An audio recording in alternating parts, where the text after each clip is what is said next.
আলহামদুলিল্লাহ টঙ্গী মাঠে চলছে আমাদের পুরানাদের জোর। পুরানাদের জোর বলতে এখানে যারা তাবলিগে 3 চিল্লা সময় লাগিয়েছেন এবং হযরত উলামায়ে কেরাম যারা 1 চিল্লা 3 চিল্লা সাল লাগিয়েছেন, ইনারাই মূলত এই জোরে অংশগ্রহণ করে থাকেন। পুরো 1 বছর ওনারা কীভাবে মেহনত করবে আমাদের মুরব্বীদের পক্ষ থেকে এর দিক নির্দেশনা দেওয়া হয় এবং গত 1 বছর কারা কী মেহনত করেছে, কী পরিমাণ তাবলিগের কাজ তাদের এলাকা ভিত্তিক আগে বেড়েছে, মসজিদ ভিত্তিক আগে বেড়েছে, কত জায়গায় তারা জামাত পাঠিয়েছে এবং সাথীদের ভিতরেও কী পরিমাণ সাথী আমাদের এই মেহনতে নতুন বেড়েছে, এর কারগুজারি মূলত আমাদের বড়দের কাছে সাথীরা শুনিয়ে থাকেন এবং কারগুজারি শোনার পর কাজের উঁচু নিচুগুলো যখন আমাদের মুরব্বীদের সামনে আসে তখন সে অনুপাতে আমাদের বড়দের পক্ষ থেকে দিক নির্দেশনা দেওয়া হয়। আলহামদুলিল্লাহ প্রতি বছরেই ইজতেমার অর্থাৎ আমাদের যে টঙ্গী বিশ্ব ইজতেমা অনুষ্ঠিত হয় এর 40 দিন পূর্বে এই জোর অনুষ্ঠিত হয়।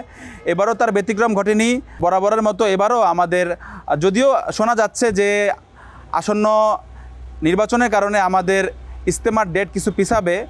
তো সেটা কখন হবে এটা তো পরবর্তী সময় জানতে পারবেন, কিন্তু যথাসময়ে আমাদের আলহামদুলিল্লাহ টঙ্গীতে আমাদের পুরানাদের জোর অনুষ্ঠিত হয়েছে।